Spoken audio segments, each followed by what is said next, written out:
Welcome aboard, fatti opinioni dalla Gran Bretagna, continuate a seguirci su YouTube, iscrivetevi sul canale YouTube, è importante perché più ci iscriviamo più YouTube ci fa circolare in rete, su Facebook, Instagram, Twitter, LinkedIn, insomma ci trovate dappertutto. Oggi, come vedete, ho un ospite, a me anche cara perché è di famiglia, Eugenia Cassandra, psicologa analista, psicoterapeuta CIPA-IAP, specialista dell'età evolutiva e presidente dell'associazione Fiori d'Acciaio. Ciao Geggia, come stai? Come va a Roma?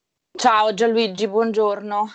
A Roma oggi, nonostante sia il 1° maggio e sappiamo insomma che di solito è giornata di grandi concerti e di grande concentrazione di persone, oggi fuori è tutto silenzioso, non si sente niente. Quindi diciamo così, un po' triste.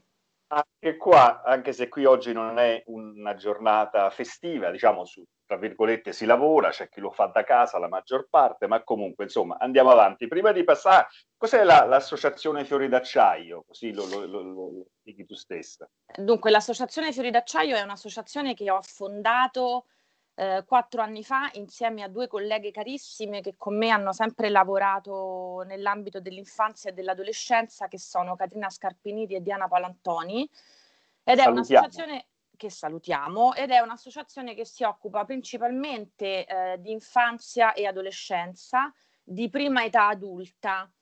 Diciamo, nasciamo come un'associazione che fa un particolare lavoro terapeutico con l'adolescenza che si chiama Compagno Adulto. Poi negli anni abbiamo aperto gli interventi a progetti terapeutici sulle famiglie, sui genitori, quindi di sostegno anche alle difficoltà che hanno i genitori con adolescenti o bambini in difficoltà. Che lavora anche in gruppi con laboratori espressivo e creativo, laboratorio per lo spettro del disturbo dello spettro autistico, che dovrebbe partire a settembre, e tutta un'altra serie di progetti che si aprono proprio per i ragazzi in difficoltà e per le loro famiglie.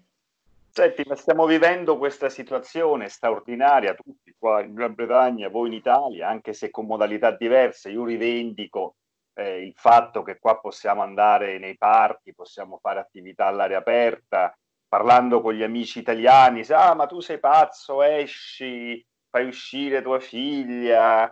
Ma io sì, esco, qui le città sono strutturate bene, chi ha fatto l'urbanistica di queste città lo ha fatto con criterio, perché abbiamo spazi enormi, verde enorme, si cammina in sicurezza e quindi io mi sento sicuro, e che vi devo dire? E penso che faccia bene anche ai bambini, il fatto che mia figlia ogni giorno si fa un'ora di bicicletta nel parco, secondo me le fa bene. Tu questa situazione straordinaria, così in generale, come la vedi? Che effetto ha? Allora, prima di tutto dobbiamo dire che qui in Italia che qui a Roma, perché poi l'Italia da nord a sud ha chiuso tutto in momenti differenti. Qui a Roma sono 53 giorni ormai che noi siamo chiusi dentro casa, no? Diciamo che su più livelli e in modo diverso il lockdown ha influito e sta influendo sull'adulto, sull'infanzia e sull'adolescenza. Tu pensa che pochi giorni fa l'Ordine degli Psicologi ha stimato che il 63% degli italiani soffre di insonnia, di ansia e depressione, mal di testa, mal di stomaco e tutta una serie di chiaramente disturbi psicosomatico, e il 43% denuncia un livello massimo di stress. Quindi se tu ci pensi, il 100% della popolazione italiana che è stata intervistata sta vivendo molto male questo lockdown. E tu pensa che solo il 27 aprile il Ministero della Salute e la Protezione Civile hanno reso disponibile agli italiani un numero di intervento psicologico, che ti dico che è l'800 83 3833, che è disponibile anche dall'estero, quindi può essere utile anche agli italiani che sono all'estero, che è 02 2022 8733. Quindi tu immagina che dopo 53 giorni di lockdown un numero di intervento psicologico è stato reso attivo solo il 27 aprile, pochissimi giorni fa. mi mandi questi numeri così li mettiamo anche sotto, Certamente, in modo che possono andare a leggere. certamente, tu conta che quello che io ho potuto notare, no, ma anche quello che io ho potuto vivere, perché poi la cosa particolare, no, è che chi fa il mio mestiere, che si è dovuto rimettere subito in discussione, rimodulando anche le terapie, no, e rimodulando il modo in cui si interviene con i pazienti, perché noi prima ci vedevamo a studio e da un giorno all'altro abbiamo dovuto ritradurre tutta l'attività.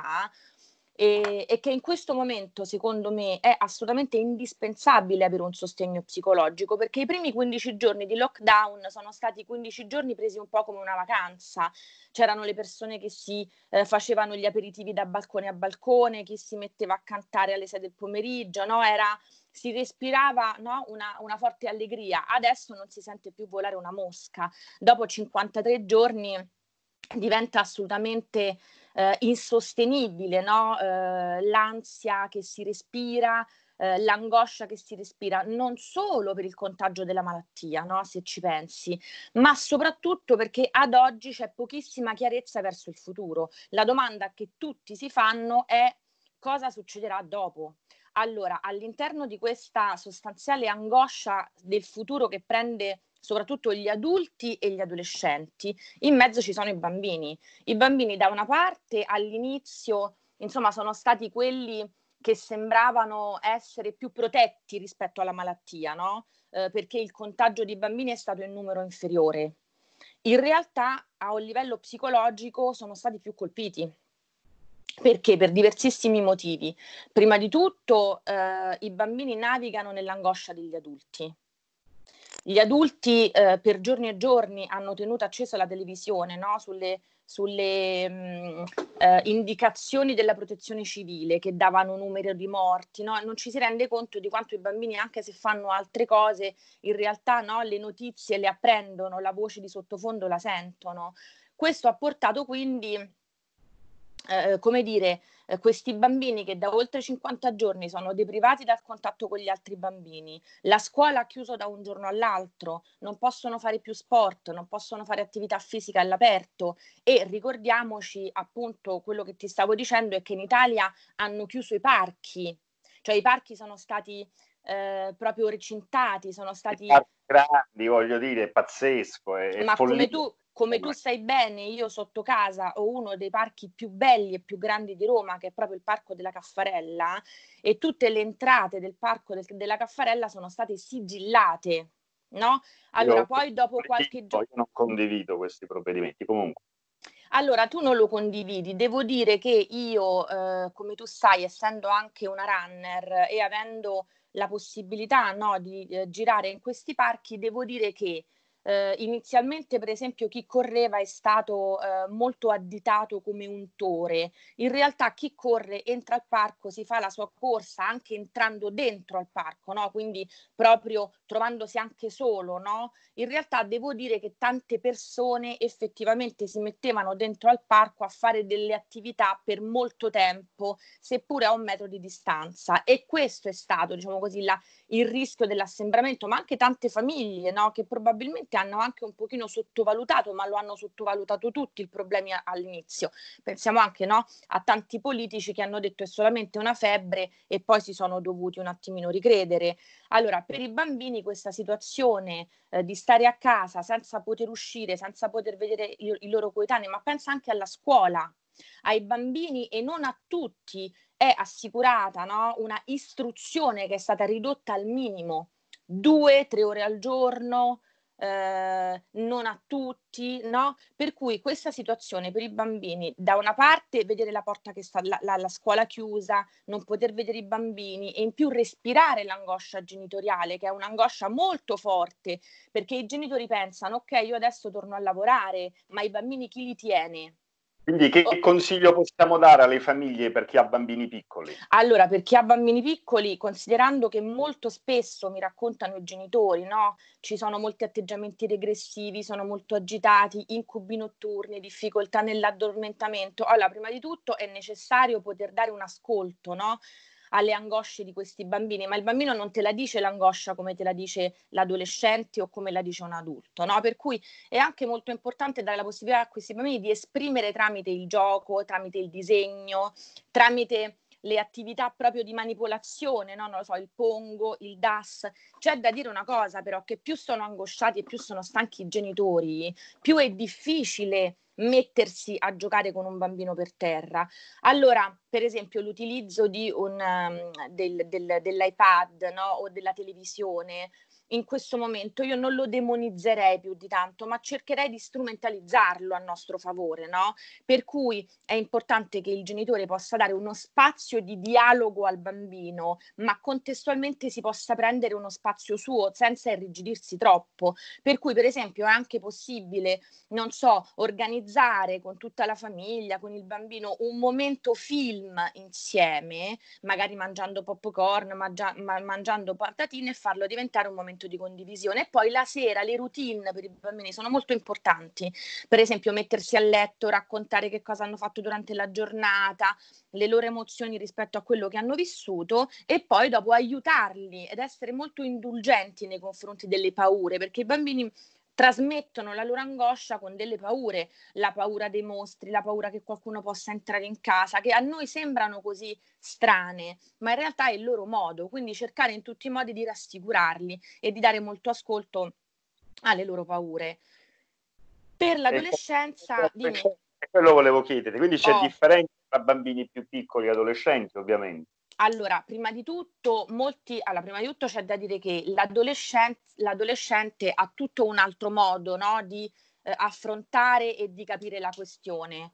Per cui tu pensa che l'adolescente innanzitutto capisce tutto, no? Si mette davanti al telegiornale insieme all'adulto, ne parla con i coetanei, però mentre il bambino ha bisogno del genitore, no? Il bambino ha bisogno in tutto del genitore, il genitore lo protegge, lo accoglie, gli sta vicino, gli prepara da mangiare, gli fa fare la doccia. L'adolescente è proprio in un'altra fase, purtroppo. L'adolescente è proprio in una fase in cui sta cercando la sua strada e sta cercando di separarsi dal genitore. Se tu pensi, l'adolescente sta sempre chiuso dentro casa, dentro la sua stanza, no? C'è proprio un confine tra lui e i genitori, e quindi è un momento difficilissimo, perché nel momento in cui lui stava cercando la sua strada e stava cercando la sua identità nel gruppo dei pari, tutto questo gli viene assolutamente tolto, e le sue domande sono: adesso come cambierà la mia vita, come cambierà il mio rapporto con gli altri, che cosa mi devo aspettare,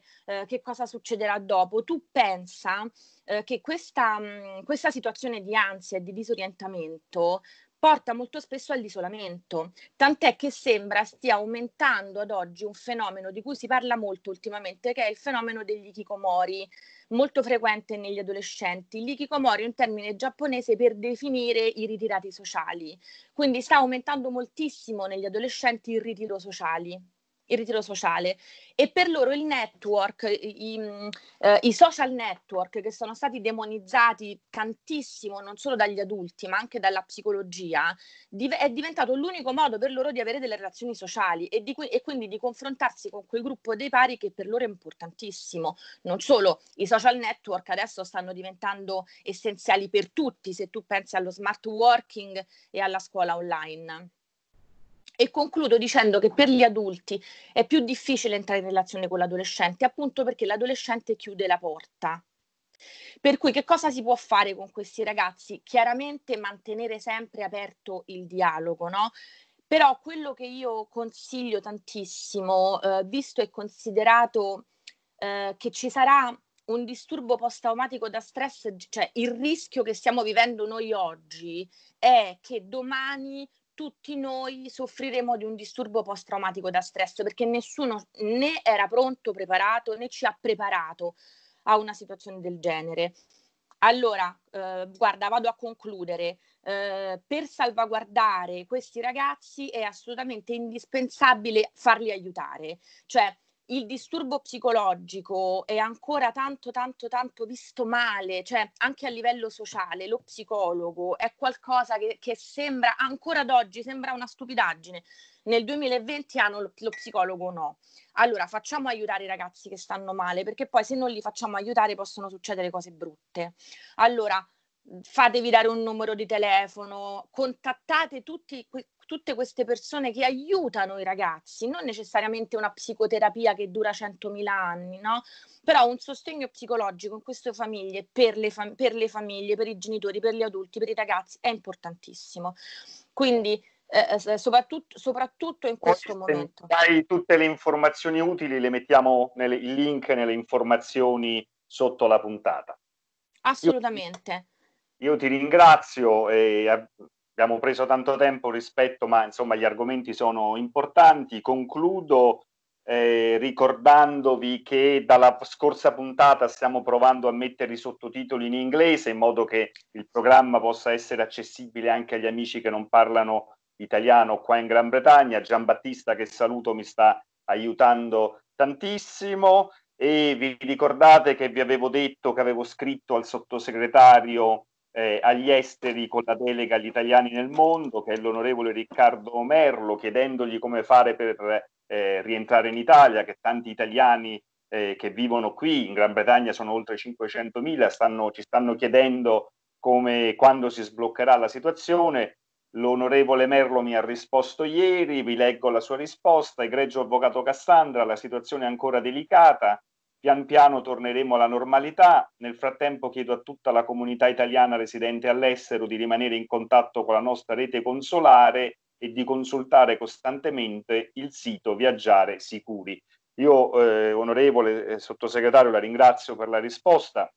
È una risposta generica, siamo tutti i giorni a guardare il sito del consolato qua a Londra e il sito Viaggiare Sicuri, però insomma la invito a sbloccare queste situazioni, almeno a farci sapere cosa state come governo programmando, in modo tale che non viviamo in questa situazione di limbo, ma iniziamo a sapere step by step cosa sta facendo il governo per il rientro o la possibilità degli italiani che vivono all'estero di poter tornare a casa, quantomeno ad abbracciare i propri parenti. La invito anche in trasmissione, se vuole è benvenuto. La trasmissione è durata tantissima. Geggia, io ti ringrazio, ti saluto. Lunedì abbiamo un altro grande ospite, anche in questo caso a me molto amico, parleremo di calcio, quindi non perdetela, probabilmente